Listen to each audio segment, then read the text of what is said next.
Hello, beautiful, unique beauties. Welcome back to the How to See Your Beauty the Way God Sees Your Unique Beauty Summit. I'm your host, Jamie, and today I am excited to introduce to you our speaker, who is Wesley Northey. Wesley, say hello real quick. Hey, everybody. Thank you so much for having me, Jamie. I'm really excited to be here. Yeah, we're excited to have you too. So Wesley Northey is a speaker, coach, entrepreneur, aspiring author, doctor of physical therapy, model, and he's also a husband and father of 5 children. He is a self-proclaimed expert mistake maker. Wesley enjoys helping others be empowered, find meaning, live with purpose, and experience fulfillment without past hurts, failures, or fear holding them back. He created the Purpose Mindset model to help others by sharing strategies and principles he has used in his own life experience. Wesley's personal and professional mission is to help others who are hurting physically, mentally, emotionally, and spiritually. So let's welcome Wesley to the summit. We're so grateful that you're here, Wesley. Awesome. I am too. I'm really honored to get to be a part of this and help support the mission and the cause and the vision for this summit that you're putting on. I'm really grateful. So I'm excited to be here. Yes, and I want people to know that that picture you have in the back, beauty, was actually there before the summit. And it's one of the reasons I do. It was meant to be, you know. It was a calling.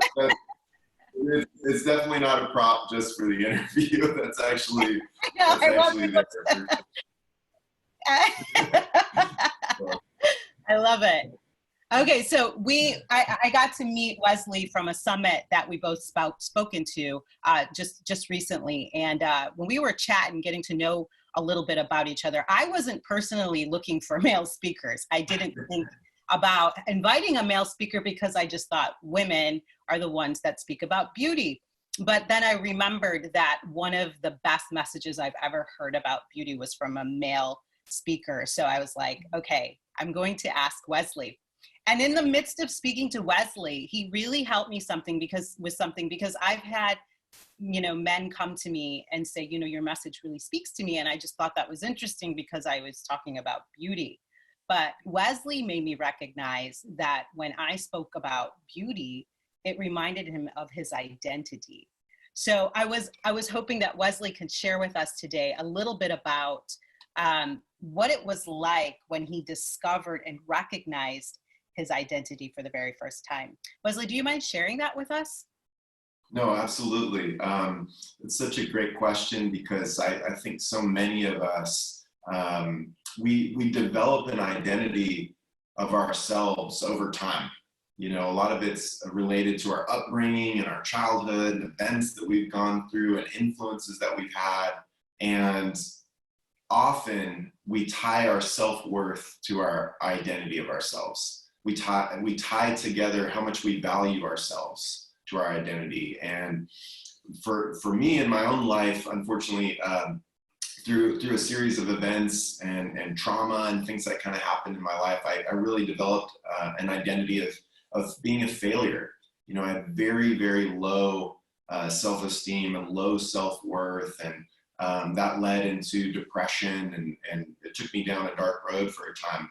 And I had the opportunity, really after hitting rock bottom over 12 years ago, to have a second chance really at life. And I could either keep doing things my way and making choices on my own and living that way, which was leading me where I ended up, or I could turn things around and turn back to God and give him control and allow him to lead me in my life. And after that, everything changed in my life. And so, like I said, the connection there with beauty and identity, we regard things as beautiful, really when we consider something that we love, we cherish and we adore, those are things that we regard as beautiful, in life, and qualities in other people, and hopefully qualities in ourselves. But there's so much, if we start recognizing the beauty that we have, if we consider the way that God sees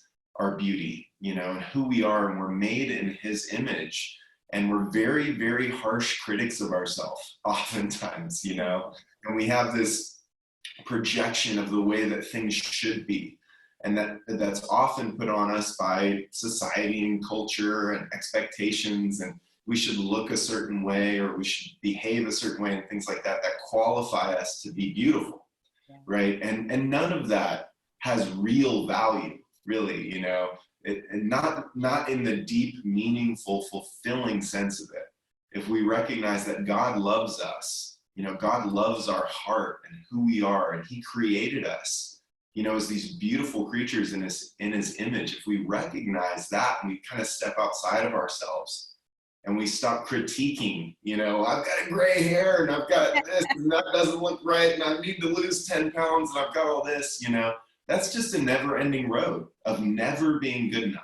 It really is. And so that was, like I said, a road that I went down, and the expectation can never be met, you know, if it's based on these things.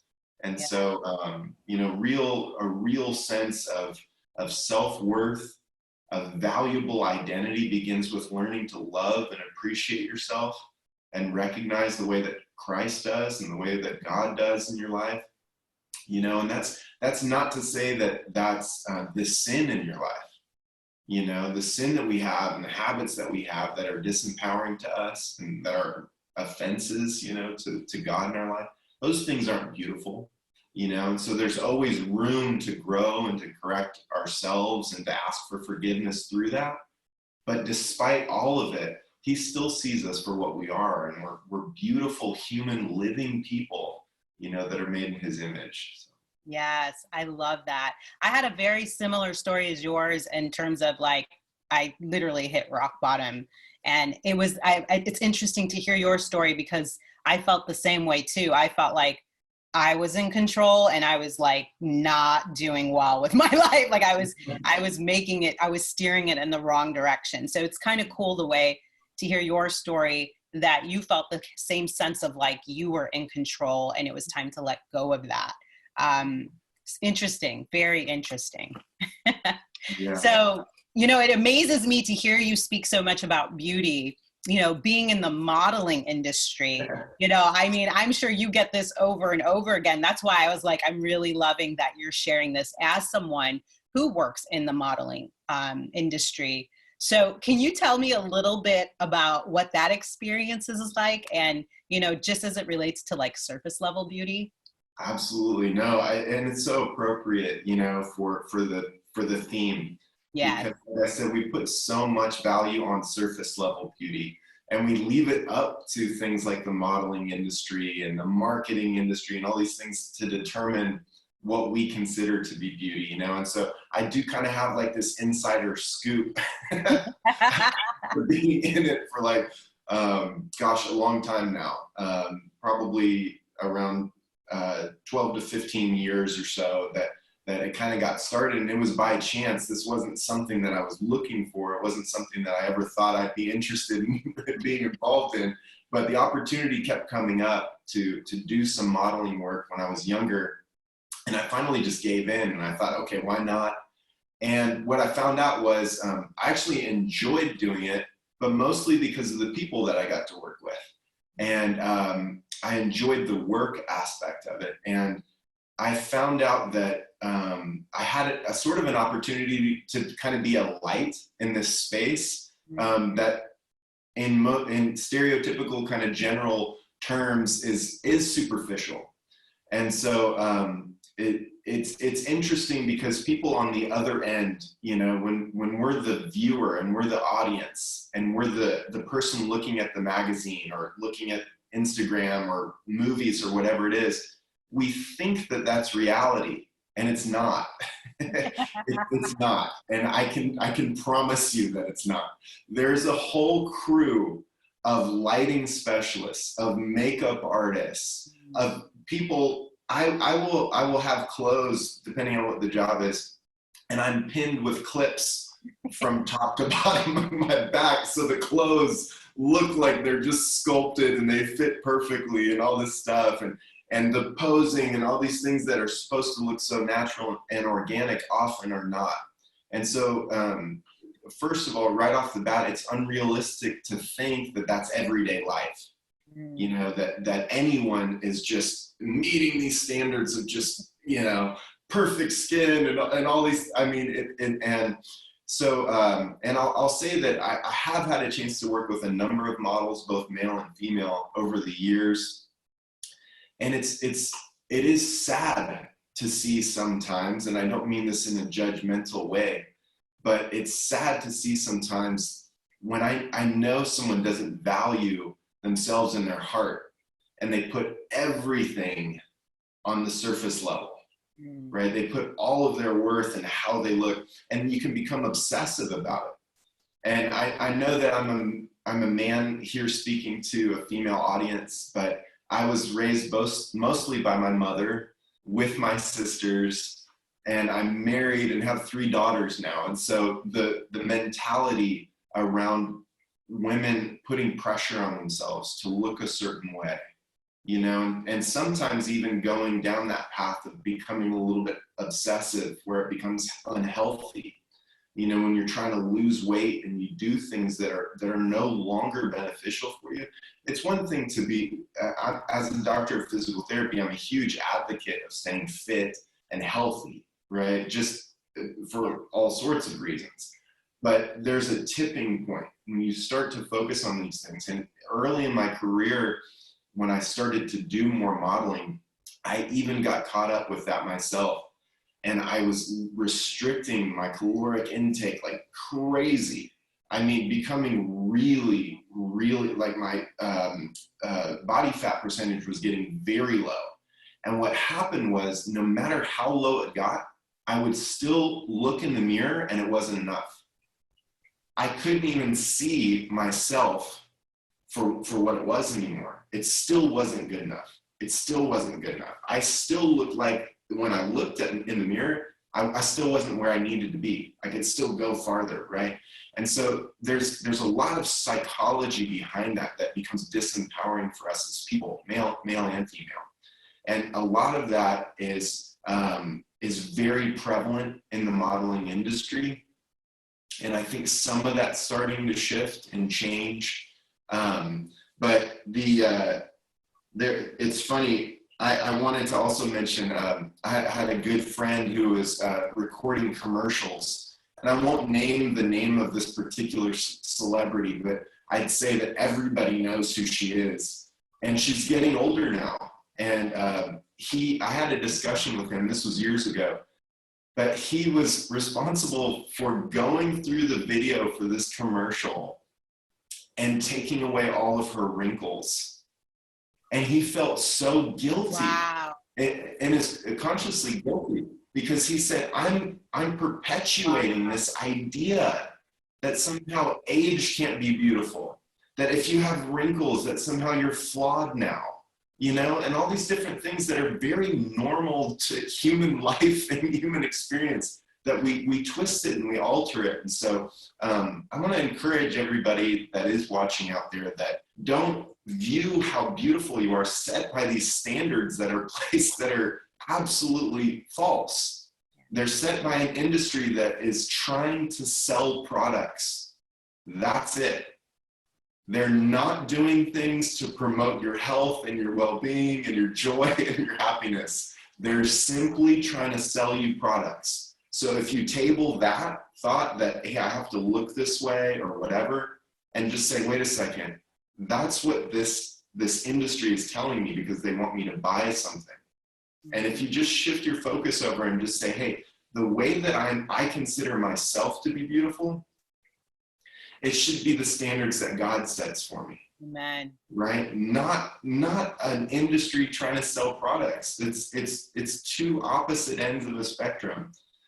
And it's interesting too, because it goes both ways. And you and I were discussing this earlier, but simply by me being in the modeling industry, I have faced judgment, and I'm not throwing a pity party for myself or anything like this, but people have often just assumed that I'm a really superficial person, that I'm just this big egotistical dude that thinks I'm just the greatest thing ever before they meet me, before they've had a chance to talk to me or even see what my heart is or anything like that.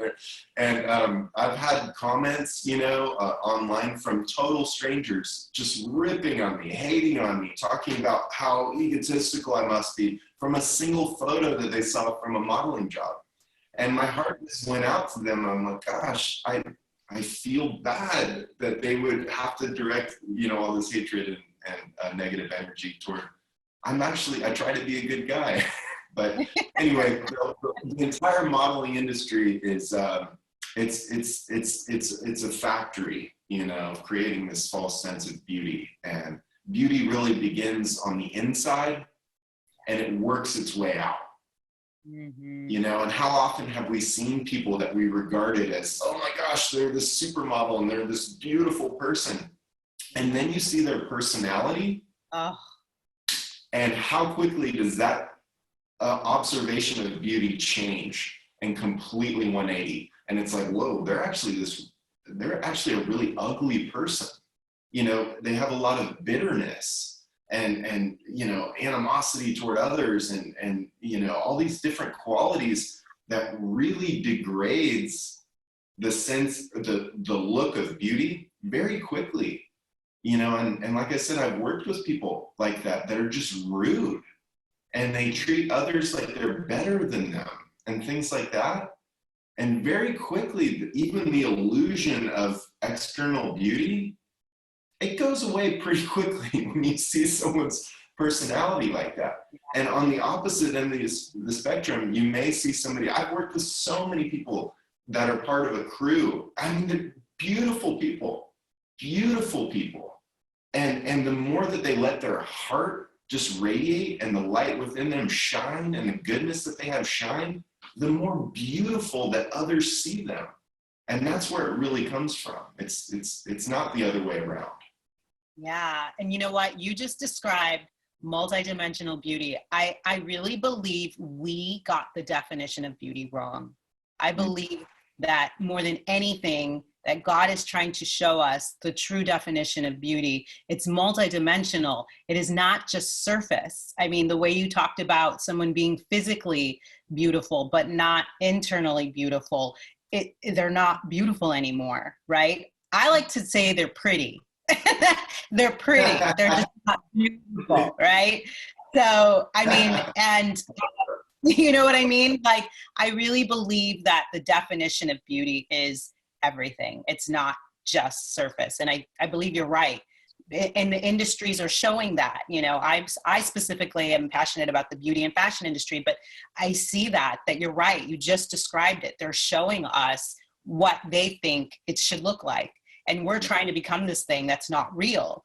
And so I think that is the shift personally that God wants to make in that industry, to say, no, you are all beautiful, all encompassing. It's not one piece. And if you Google the word beauty, that's all that comes up. It's all external. And a lot of times, you know, when I try to talk to women about beauty, they're confused because I'm talking about internal stuff and they're like, wait, no, I thought you were about beauty. So yeah, it's so true. I think I really love the way you shared that, because I feel like that is a representation of the true definition of beauty. It doesn't make sense, right, when we only look at it from the surface level. So thank you for sharing. That was some wonderful insights. So good. So also, it's just one last thing to that point too. It's interesting because you know, there's a point when we care for ourselves and we have, you know, hygiene habits and things like that that can build confidence. And there's no doubt about that, you know, and I'll share this. I haven't really ever shared this openly, but it's interesting. So I was related still to the modeling industry and stuff. I was in New York, this was years ago. I was talking to this big modeling agency and going through the process of these interviews to be represented by them. And they came back and they said, we're sorry, can you come back when you fix your teeth? Oh my goodness. Yeah, and I've always been self-conscious of my teeth. I have big gaps in my teeth, and for years and years and years, I would hide smiling. I would hide it, and I was so worried about just how I would look if I just showed my big gaps in my teeth and all this stuff. And this was several years back, but hearing that, I was just like, oh man, wow. I was grateful to have that hard truth that I wasn't going to meet their standards because of the gaps in my teeth. But then I thought, I need to work through this. There's a level of what you're showing on externally, how you're presenting yourself, right? That relates to confidence. But there's a bigger part inside that influences confidence. Yes. And now I have no problem showing my teeth. I'm very happy to show my smile. That doesn't mean that I won't do something to fix my gaps later, but it's on my own terms. It's not because of some sort of pressure that's put on me. I had to learn how to actually take ownership of that and accept that, this seeming flaw that was actually preventing me from smiling more and being happy. There's so many chemicals that are released in your brain that are happy chemicals simply when you smile and you show goodness. You can't stay in this funky bad mood, when you're just, you go from here, and if you just put a smile on, it literally physiologically will change your state. And I was keeping myself from doing that because I was worried about my teeth, and it's so bizarre how we put these standards on ourselves, and we're not able to meet these expectations because what if someone thinks something of me, and so often others don't care because they're so worried about themselves. Yes. I mean, we think like, oh, what if someone sees that like my beard is patchy or my glasses don't fit right, my ears are too big or my hair's not. Come on. People aren't paying attention to all those tiny details like you think they are, because we're all worried about the same thing. We're all worried about the same superficial details about ourselves, and we don't want to be judged. None of us want to be judged. We want to be accepted, and we want to be able to participate in a community of people that accept us for who we are. And so all those things, that can come later. Take some of the stress and the pressure off those details of how you look, right? And just think, wait, am I focusing on the health of my body as a temple? That's the way I see our bodies. It's a temple for our spirit. So be as healthy as you can, active, eat well, take care of yourself, shower and things like that, right? Don't just like let yourself go, quote unquote, because that will stifle confidence, right? So there's a healthy space to do that, and to not, like you said, that's pretty stuff. Right? That's what I call it. I call it pretty. Yeah, that's just pretty stuff, So don't stress about the pretty stuff as much, and really focus on the beauty, the real beauty, like you were saying. I love that you shared that. Thank you for being so vulnerable. That's huge. I too have struggled with my teeth. I think that for me, I started off with fashion blogging when I started my purpose 5 years ago. And then I started getting in front of video because God was telling me to do that. And I didn't notice my teeth, as much. And I laugh. I've got like laugh lines up here because my whole life, I'm just all about laughing.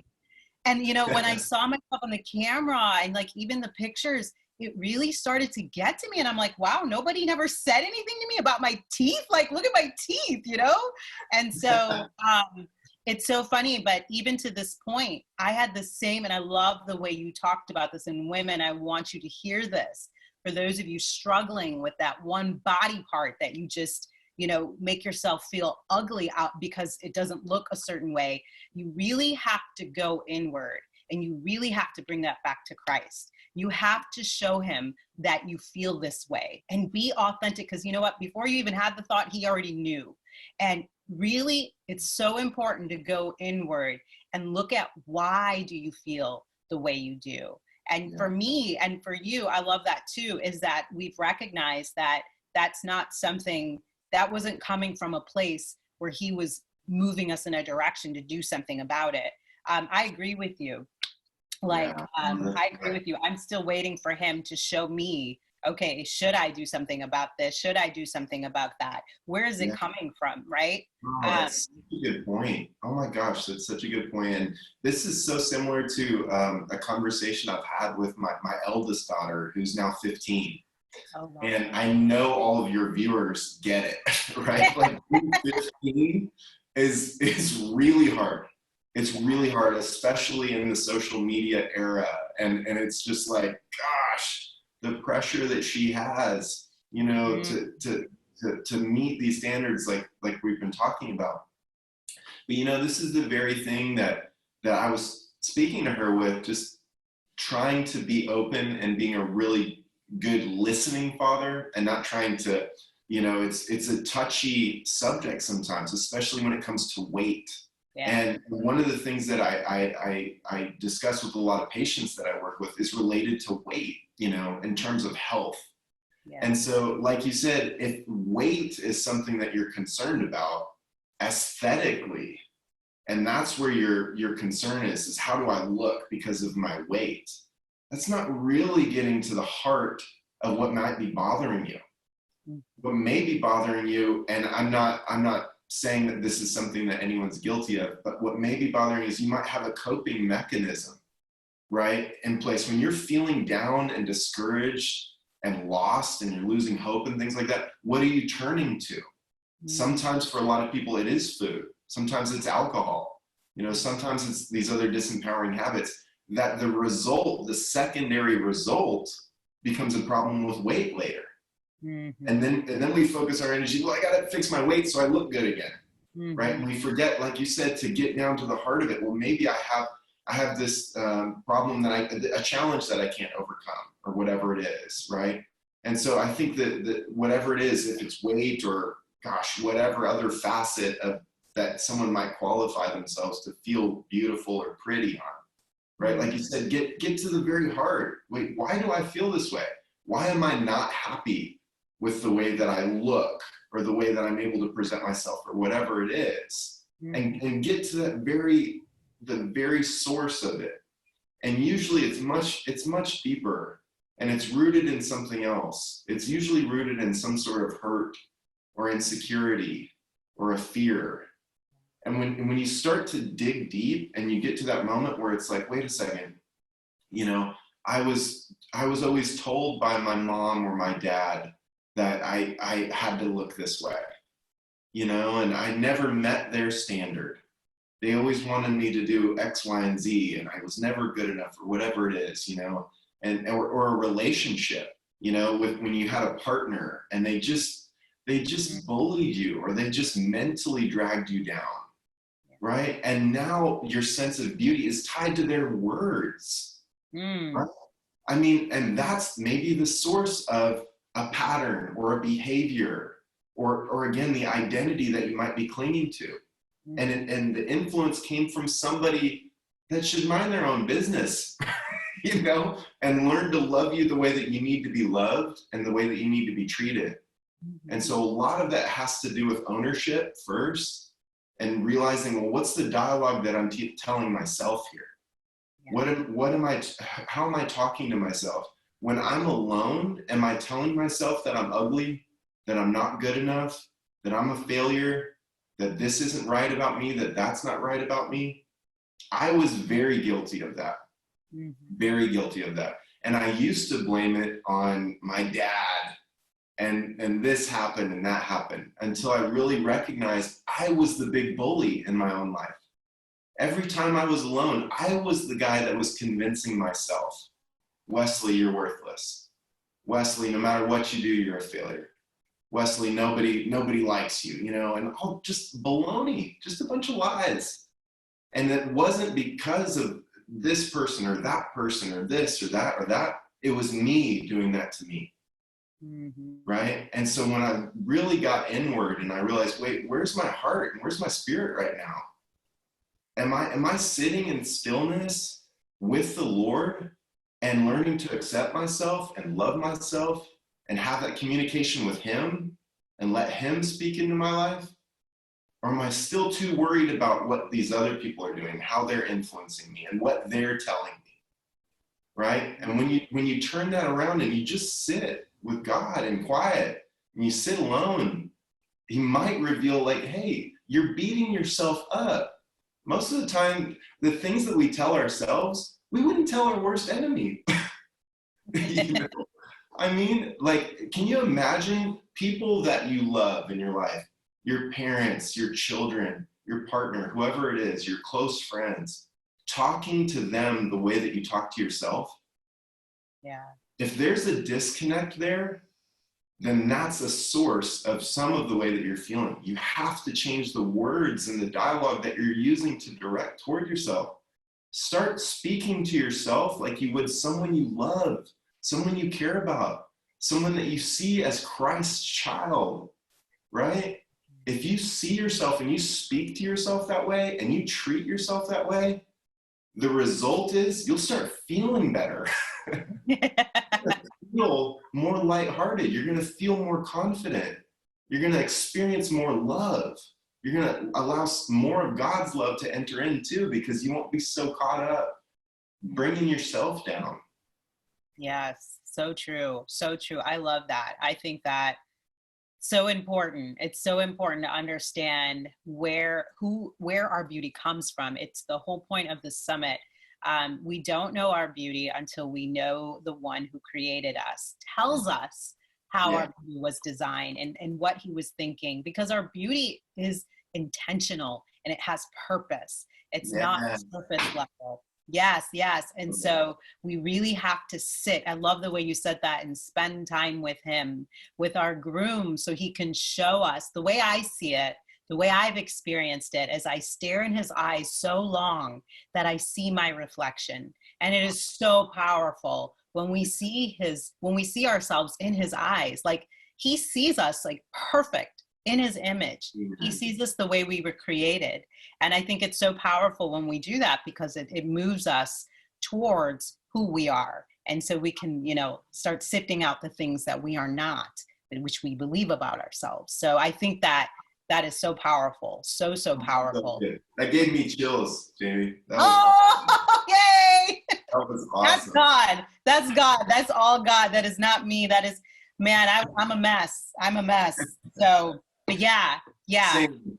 We're just being a vessel, for his work here, and just allowing him to speak, in the lives of your audience and your viewers. That's the Spirit speaking. If any of this resonates or feels like it's very timely right now for anyone watching, it's not us. We're not responsible for that. We're not trying to take credit for it. We're just being a channel, to let the Spirit actually speak into your life. And so listen to that voice. There, and this is helping you become more aware of that, then really tune into that. Yes. He's trying to speak to you in some way.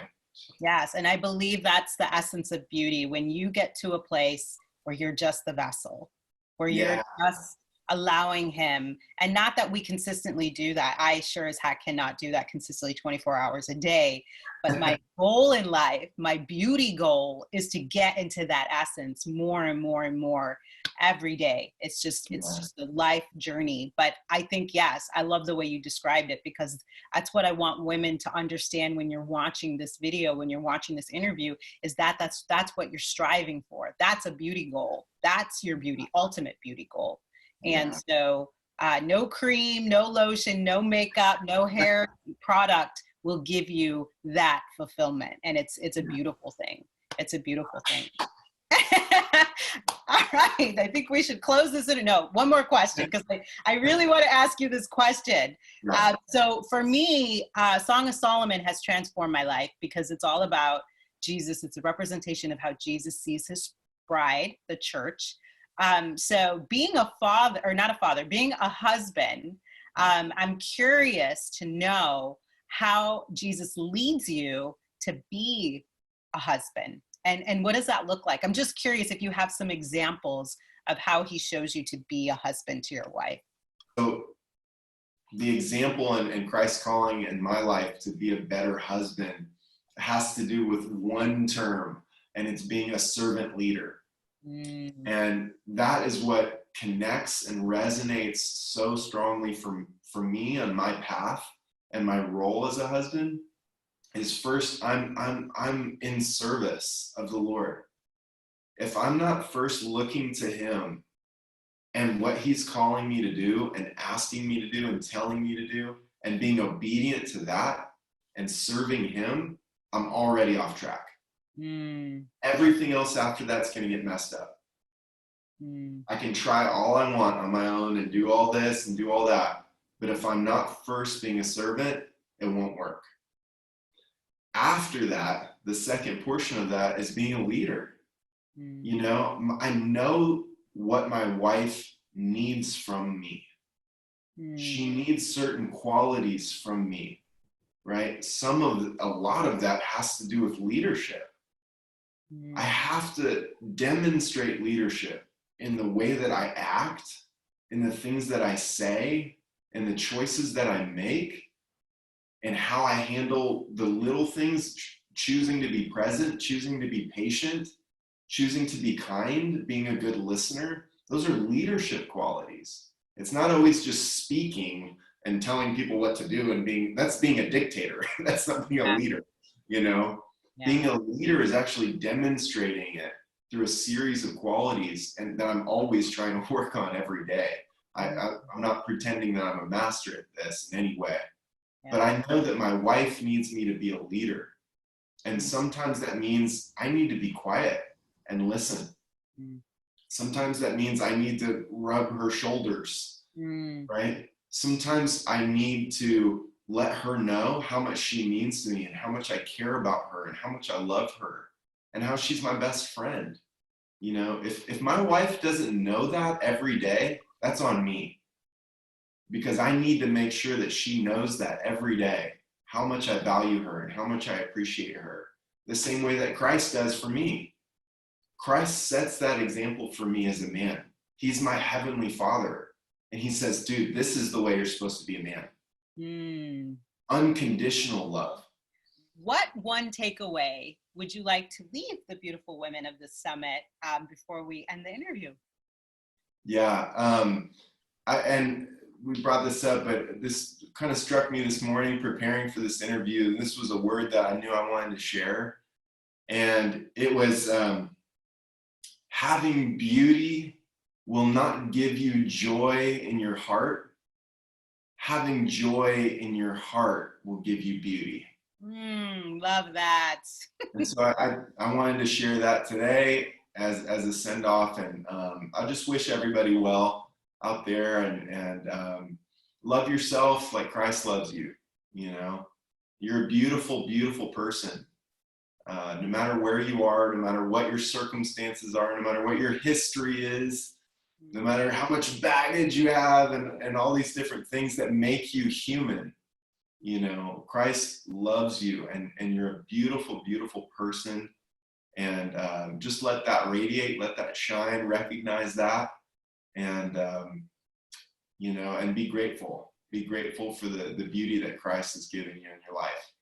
Amen. So beautiful. Thank you for those awesome, encouraging words. That blessed my heart. Thank you so much for saying that. You know, it's a beautiful reminder every day we need to get into his presence and be reminded of this truth. I know I do. So thank you for that beautiful reminder. And thank you so much for your time and coming and speaking with us. I really have been blessed by this interview. Same. I'm so grateful. I loved it.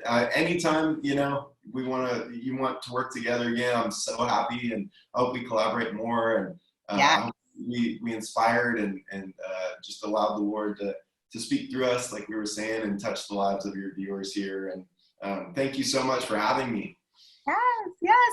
And ladies, I will definitely have a link in the email to Wesley's website, so you can keep in touch with him. He has a lot of great things to help you to move with the mind, and it's the multi kind of dimensional wellness. He is like your pro at that. So in addition to beauty, so it is part of beauty, right? It's coming together. So I will go ahead and put that in the email so you can keep in contact with him. So I will see you guys tomorrow for a new interview. Bye, Wesley. Thank you. Bye. Thanks again.